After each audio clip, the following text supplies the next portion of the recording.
I'm Caroline Clayson at Woods Hole Oceanographic Institution, and I'm going to talk to you today about ocean atmosphere heat and moisture fluxes. So I'm showing here 4 different satellite products that give heat and moisture fluxes over the global oceans.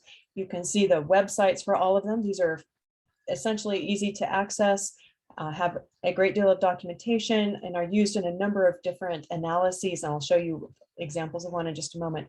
They use a slightly different set of intercalibrated data sets, depending on which microwave radiometers they're using. Some use scatterometers and so forth. So there are differences from product to product. And some of that is associated with the different satellites that they are using, but a lot of it is the retrieval techniques. And what does that lead to? Well, this is the anomalous latent heat flux, globally averaged from 1980 through about 2020. The 4 products that I just mentioned are here in these colors. OA Flux, which is a heavily blended with reanalysis and in situ data set, is in green. Reduced OBS is the mean of the 20th century reanalysis products that don't ingest any satellite data. And ER5 is what I'm sure you are aware of. And if you look at this, you can see there's no discernible significant trend that's similar from product to product, nor from the products and the models. And the products all sit essentially sort of in this region right here. So they have a difference of about 10 watts per meter squared on average. That's lower than ERA5 by 5 to 10 watts per meter squared. And then if we add to this each of the reduced observation model sets individually, they all look very, very much like each other in the anomalous and in the trends.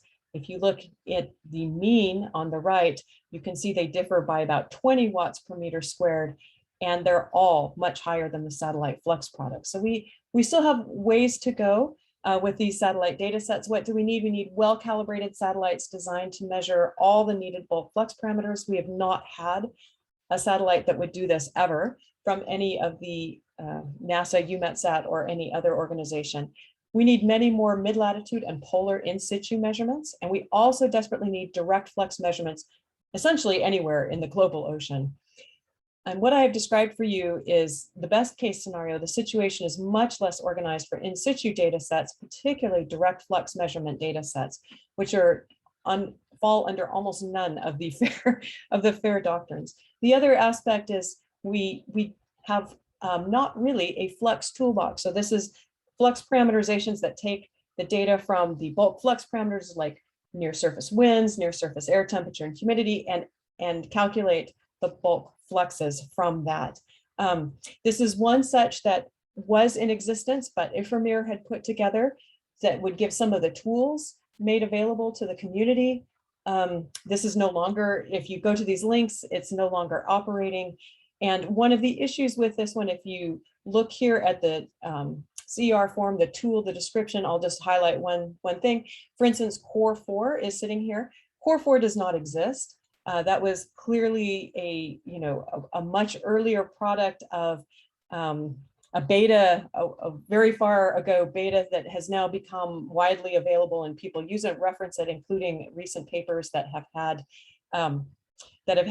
some discussion of it and analysis from it. So what we also need is a Flux toolbox site that is visible and known by the Flux community.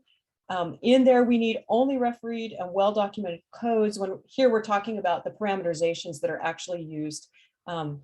These should be available. Other tools for evaluating or looking at or aggregating in different ways don't need to be perhaps quite so refereed and well documented, but the parameterizations definitely should be. We need versions available in Fortran, MATLAB, IDL, Python. It should have a continuous integration. We should have version control on it. We should have discussions enabled for engagement. And we could be able to use this repository to drive new developments.